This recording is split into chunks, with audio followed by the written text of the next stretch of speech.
मामला बहुत ही गंभीर था। बात लाइफ एंड डेथ की थी भी या नहीं थी, ये इसी वीडियो के आखिर तक आप डिसाइड करेंगे। कमेंट में डाल के बताइएगा कि मामला गंभीर था या नहीं था। बात है 15 जून की, शाम के करीब, यहाँ इंडिया के टाइम के हिसाब से करीब 4 बजे की, और मैं अपने फैमिली के साथ लौट रहा था कैथे पैसिफिक हवाई जहाज से। जापान से, ओसाका से मैं यहाँ भारत लौट रहा था।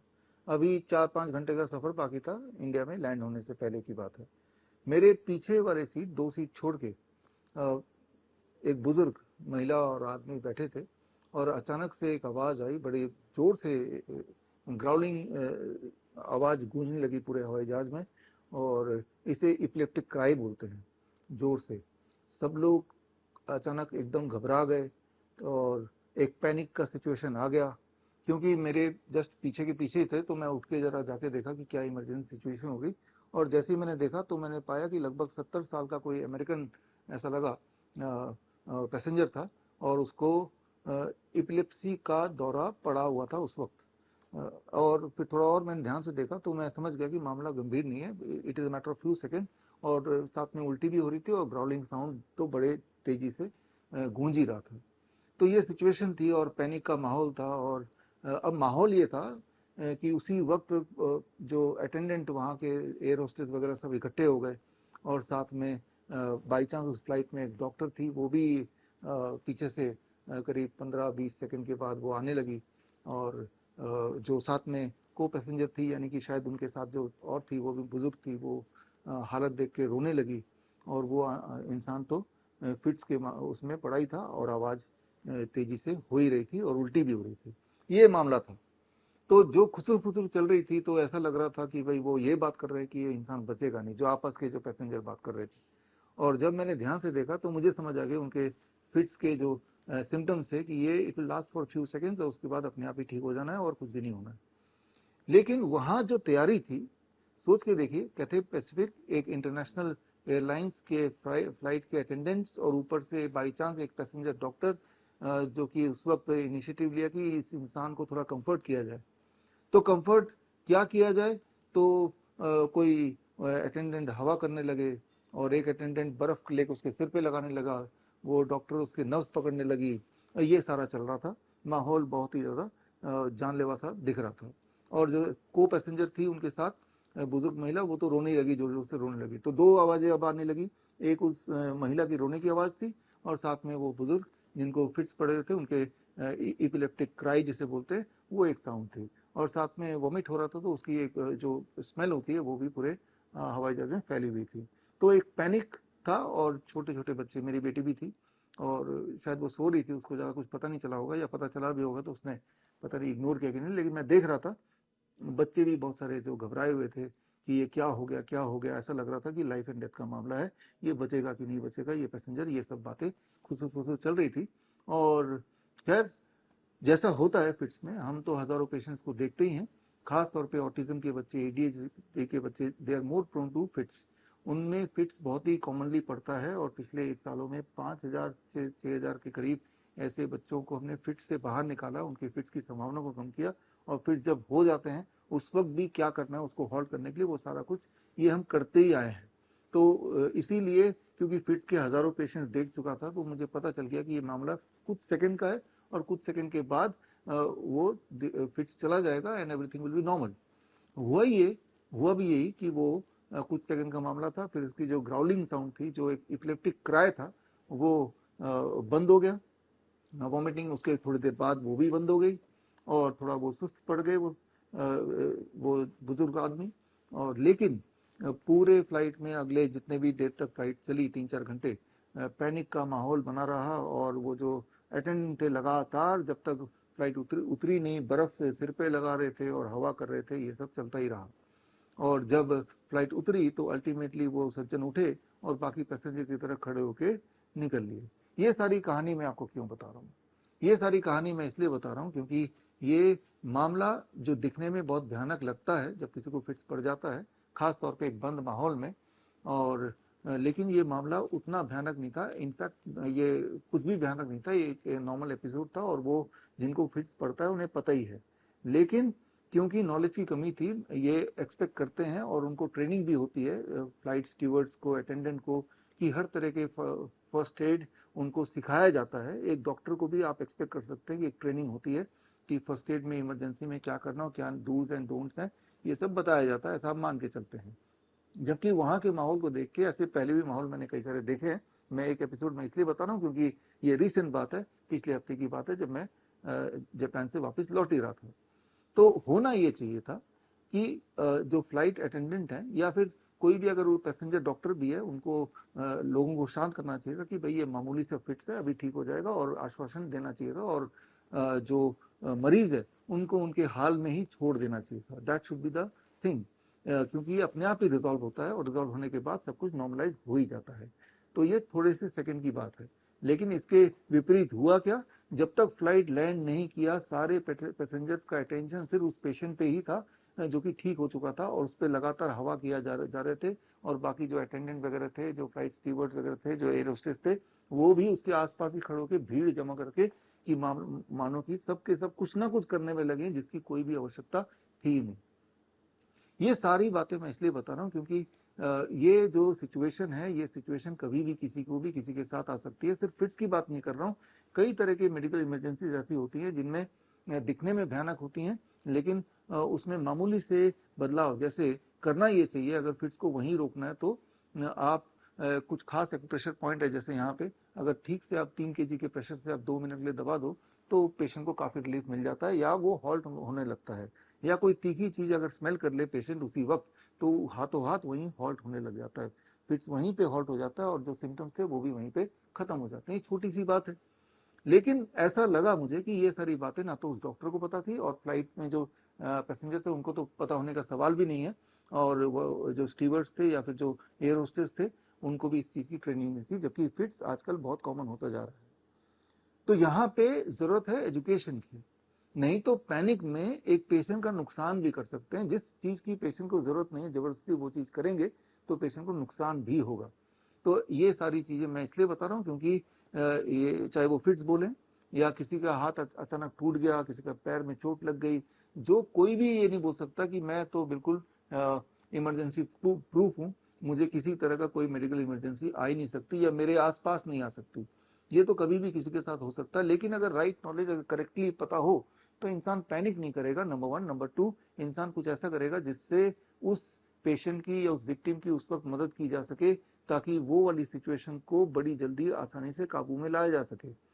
फिलहाल इस वाले केस में तो कुछ करना ही नहीं था, करना ये था कि कुछ नहीं करना था, लोगों को आश्वासन देना था कि भाई आप आराम से अपने अपने सीट में बैठो, it is a normal episode, ये कुछ सेकंड में रिजॉल्व हो जाएगा, और रिजॉल्व होने का देखिए रिजॉल्व हो गया, now the patient is taking its own time. तो कुछ देर तक सुस्ती रहेगी, कुछ देर तक नींद आएगी, कुछ देर तक पेशेंट यूं ही हाफ स्लीप में पड़ा रहेगा, और फिर समय के साथ वो रिवाइव हो जाएगा। इसमें कुछ करने की जरूरत नहीं होती। डिसाइड कि जब फिट्स पड़ रहे हैं तो उस वक्त हॉल्ट कैसे करना है। कोई तीखी, जैसे मान लो प्याज है, उसको सुंघा दिया, जो कि हो ही सकता है, लहसुन उसको सुंघा दिया, तो तीखी चीज है तो सुंघाओ, या फिर आप एक्यूप्रेशर पॉइंट कर दो, और ये नहीं भी करो तो भी it will resolve with in few seconds for most of the people. कभी कभी ऐसा जरूर होता है कि फिर थोड़ा लंबा चल जाता है, वो थोड़ा सा और फिर डैमेजिंग, फिर उसके कुछ अलग फिर मेथड्स होते हैं उसको वहीं पे होल्ड करने के। तो खैर, ये इंपॉर्टेंट नॉलेज है। इससे दो बातें हैं, एक तो ये नॉलेज सबको होनी चाहिए, सबसे पहली बात, और दूसरी बात, ये नॉलेज होती नहीं है, ये बात भी साबित होती है कि जाहिर सी बात है, अगर कोई इंटरनेशनल फ्लाइट है तो सारे के सारे जो लोग हैं मोस्टली वो एजुकेटेड ही होते हैं, अमीर भी होते हैं, तभी जाके इतना ट्रेवल कर रहे हैं। अमीर भी हैं, एजुकेटेड भी हैं, और जो फ्लाइट के अटेंडेंट्स हैं वो ट्रेंड भी हैं, उनको खास ट्रेनिंग मिलती है, और वहाँ पे एक डॉक्टर था एक्सपेक्टेडली, वो भी ट्रेंड है तभी डॉक्टर हैं।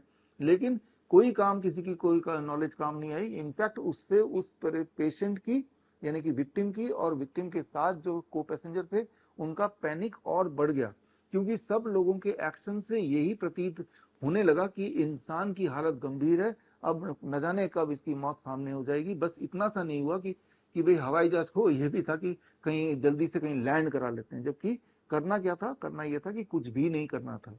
तो कई बार कुछ नहीं करना he is the best option. कुछ करेंगे, पैनिक क्रिएट करेंगे, वो पैनिक एडिशनल बर्डन देगा पेशेंट को भी, विक्टिम को भी, और साथ के फैमिली मेंबर जो भी है उनको भी देगा। और पैनिक में इंसान कई बार कुछ गलत भी कर सकता है जो विक्टिम के लिए नुकसानदायक भी हो सकता है।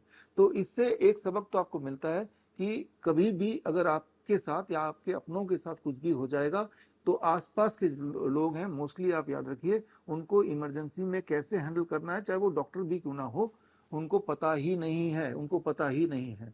और ऐसा जो मैंने एक इंसिडेंट बताया, ऐसा इंसिडेंट अक्सर हमने देखा हुआ है।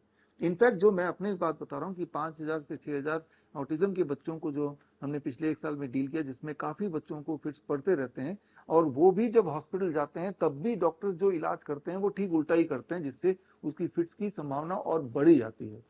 तो जो बेसिक सी बात है, जो बेसिक मेडिकल इमरजेंसी है, जैसे सीजर फिट्स पड़ जाना, एपिलेप्टिक अटैक हो जाना, तो ये इसके लिए भी इंस्टेंटली सडनली क्या करना चाहिए ताकि पेशेंट को रिलीफ दें और ऑनगोइंग जो एक फिट्स पड़ा है उसे होल्ड करें, इसकी भी ट्रेनिंग ऐसा प्रतीत होता है मुझे कि किसी को भी ठीक से नहीं है।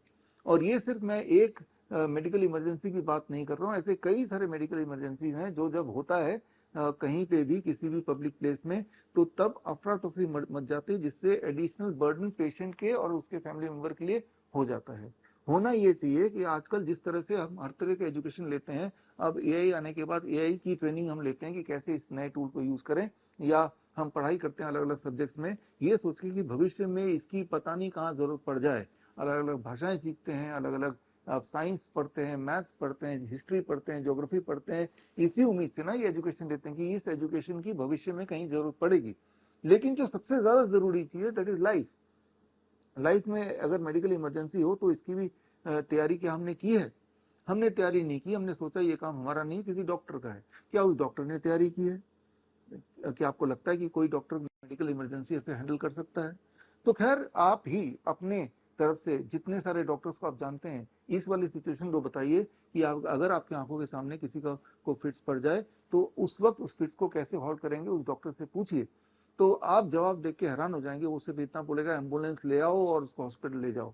अरे भाई, फिट्स जो है वो अपने आप में ही 1 मिनट 2 मिनट लास्ट करेगा हाथ से, तो उसी 1 मिनट 2 मिनट में करना है ना। एम्बुलेंस जब तक आएगी तब तक तो इंसान ठीक होकर रिवाइव भी हो चुका होगा, है ना। तो वो जो 1 मिनट का समय है या वो 30 सेकंड का समय है, उसी वक्त क्या करेंगे, अगर ये सवाल आप पूछेंगे तो कोई जवाब ना तो डॉक्टर के पास होगा, ना so called trained airport staff उनके पास होगा, ना ही जनरल पब्लिक के पास होगा। जबकि इसके एविडेंस बेस्ड तरीके, मेथड, जो प्रूवन मेथड्स हैं जिससे हम किसी के फिट्स को वहीं होल्ड कर सकते हैं, या फिर किसी को एंजाइना पेन है, फॉर एग्जांपल एंजाइना है, उसको हार्ट अटैक ऑनगोइंग है इस वक्त, तो अभी रिलीफ कैसे देना है ताकि उसको रिलीफ मिल जाए और ऑनगोइंग हार्ट अटैक में के होने के चांसेस को हम कम कर पाए। तो यहाँ भी आपका जो पोस्चरल मेडिसिन का टेक्निक है वो काम आ सकता है उसी वक्त उस पेशेंट को रिलीफ देने के लिए। तो कई सारे ऐसे मेडिकल इमरजेंसीज हैं जिसके सॉल्यूशंस और जिसके जो टेक्निक्स हैं बहुत ही आसान है, लेकिन अनफॉर्चुनेटली एक कॉमन मैन तो छोड़िए, एक प्रोफेशनल डॉक्टर्स को भी इस चीज की ट्रेनिंग नहीं है या इस चीज का आइडिया नहीं है, और वो भी उतना ही हेल्पलेस नजर आते हैं ऐसी स्थिति में जितना कि एक आम इंसान हेल्पलेस नजर आता है। और यहीं पे इंपॉर्टेंस है हमारे एक training program, it is called help, handling emergencies, life support and pain, ये पूरे ट्रेनिंग का नाम है। ये online plus offline hands on training है। ऑनलाइन में तो थ्योरेटिकली आप 1 महीने की ट्रेनिंग में समझेंगे, हर हफ्ते 2 घंटे की क्लास है कि अलग अलग मेडिकल परिस्थिति में कैसे उस परिस्थिति को पहचाने कुछ सेकंड के अंदर ही, और कैसे हम क्या उपाय करें विद लिमिटेड रिसोर्सेज। जाहिर सी बात है जब मेडिकल इमरजेंसी होती है तो वो सड़क पे हो सकता है, बस अड्डे पे हो सकता है, हवाई जहाज में हो सकता है, जंगल में हो सकता है। तो सुविधाएं जहां पे नहीं होंगी वहीं पे होते हैं, क्योंकि कोई भी इंसान को किसी भी तरह का अटैक, अस्थमा अटैक है, हार्ट अटैक है या स्ट्रोक है, ये कहीं भी आता है, वो पहले से बोल के पूछ के तो आता नहीं है। जाहिर सी बात है वहां पे आपके पास जो रिसोर्सेज होंगे वो मिनिमाइज होंगे, आप बस खुद होंगे वहां प्रेजेंट और आपके हाथ होंगे उस वक्त। तो उस वक्त किस रिकवरी पोजीशन में पेशेंट को या विक्टिम को रखें, उस वक्त कौन से पॉइंट को हम दबाएं ताकि उस तरह उस वक्त अगर ब्लीडिंग हो रही है तो उसे रोक पाए, कोई पेन हो रहा है तो उसको होल्ड कर पाए, उसे रिलीफ दे पाए। तो ये सारी जो प्रूवन चीजें हैं, जो एंशंट जो हमारे साइंस है, विजडम है, उसमें भी प्रूव किया गया है, और मॉडर्न मेडिसिन में भी उसको दोबारा से एस्टेब्लिश किया गया है। ये सारी जानकारियां किसी डॉक्टर को या किसी अथॉरिटी को, किसी एक इंसान को अक्सर नहीं होती है, ये तो हैरानी की बात है। लेकिन ये हेल्प ट्रेनिंग के माध्यम से आप ये जानकारी और ये प्रैक्टिकल ट्रेनिंग ले सकते हैं। ये help training 1 month online plus 3 days offline, 3 days 3 दिन के लिए आपको हैंड्स ऑन ट्रेनिंग के लिए मेरे डॉक्टर बीआरसी मेडिकल एकेडमी में आना पड़ेगा और 3 दिन स्टे करके जो बातें 50 से ज़्यादा मेडिकल इमरजेंसीज हैं उन परिस्थिति अगर आ जाए तो क्या करना है एग्जैक्टली स्टेप बाय स्टेप आपको सीखने का मौका मिलता है। और ये ट्रेनिंग हम 10 जुलाई से पहला बैच शुरू हो रहा है और पहले बैच में ऑनलाइन कई लोगों ने अभी हमसे क्वेरी की कि अभी ऑनलाइन तो मैं कर लूंगा लेकिन ऑफलाइन 3 दिन आने का समय मेरे पास अभी नहीं है। तो 3 दिन आप किसी भी महीने या किसी भी हफ्ते हमारे डॉक्टर बीआरसी मेडिकल एकेडमी में आके 3 दिन स्टे करके ऑफलाइन हैंड्स ऑन ट्रेनिंग करना अनिवार्य इसलिए है क्योंकि मैं ये जानता हूं कि जैसी कोई इस तरह की मेडिकल इमरजेंसी आ जाएगी किसी के साथ भी आपके आंखों के सामने, तब आप भी पैनिक करेंगे ये जानते हुए भी कि भाई उसमें क्या करना और क्या नहीं करना है, डूज एंड डोंट्स। अगर हैंड्स ऑन प्रैक्टिस नहीं की आपने और उस प्रैक्टिस की भी प्रैक्टिस घर पे रिपीट नहीं की तो वो कुछ सेकंड के लिए इंसान का दिमाग ही ऐसा है कि वो दिमाग ब्लैंक हो जाता है और उसकी जो सारी इंटेलिजेंस है वो धरी की धरी रह जाती है और वो भी उतना ही लाचार दिखता है जितना कि वो विक्टिम लाचार दिख रहा है, जितना कि विक्टिम हेल्पलेस दिखता है। तो हेल्पलेस मत बनिए, हेल्पफुल बनिए। जितनी मेरे हिसाब से जितने तरह की नॉलेज, जितनी तरह का ज्ञान, जितनी तरह की एजुकेशन में आप पैसा खर्च करते हैं, समय खर्च करते हैं, कॉलेज जाते हैं, स्कूल जाते हैं, ऑनलाइन कोर्सेज करते हैं, वो सारा एक तरफ, और एक तरफ medical emergencies and pain management, immediate pain management, वो एक तरफ। सोच के देखिए, एक इंसान जिसको सबसे ज्यादा आपकी हेल्प की जरूरत जब है उस वक्त अगर आपने मदद कर दी जिससे उसका लाइफ, उसके जिंदा रहने के चांसेस बढ़ जाए, इससे बड़ी नॉलेज और क्या हो सकता है। जाहिर सी बात है इस तरह के मेडिकल इमरजेंसीज के टेक्निक्स को सीख के आप, हो सकता है कि इसके ये आपका कमाई का जरिया नहीं बनेगा, कमाई का जरिया बनेगा आप पुण्य कमाएंगे। क्योंकि सोच के देखिए, किसी इंसान को हेल्प की जरूरत थी, यानी कि कोई मेडिकल इमरजेंसी आ गई, मान लो सिर ही फट गया किसी का, आपकी आंखों के सामने कोई एक्सीडेंट हो गया, ब्लीडिंग आ रहा है, तो अब उसको किस पोस्चर में हम रखें ताकि एंटी ग्रेविटी पोस्चर, ताकि उसकी ब्लीडिंग हम मिनिमाइज कर पाए। और ब्लीडिंग को रोकने के लिए हमें एग्जैक्टली उसको क्या करना चाहिए ताकि जब तक उसे हॉस्पिटल नहीं ले जा रहे तब तक उसका ब्लड लॉस कम से कम हो। ये छोटी छोटी बातें हैं जिसके लिए बड़े बड़े इक्विपमेंट की जरूरत नहीं है, जरूरत है तो basic understanding of the human body, how it works.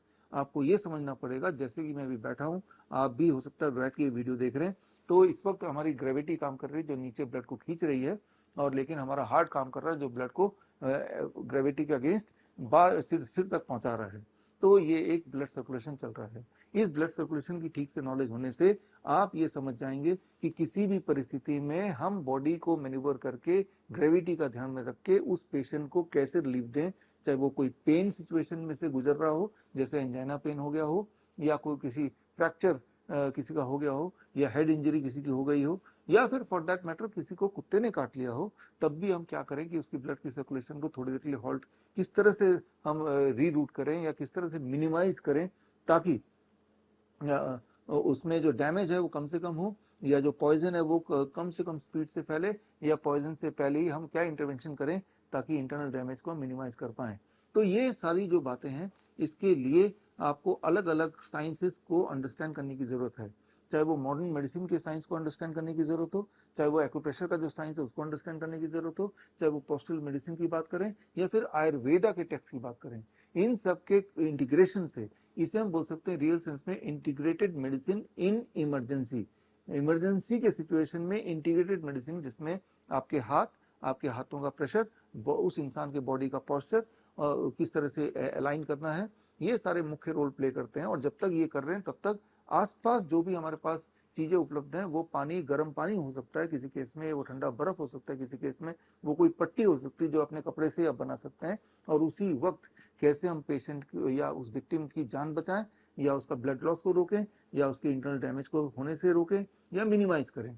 ये एक खास ट्रेनिंग है। मुझे लगता है कि हर इंसान को ये ट्रेनिंग लेनी चाहिए ताकि हम किसी की हेल्प तब कर पाएं जब उसको हेल्प की सबसे ज्यादा जरूरत है।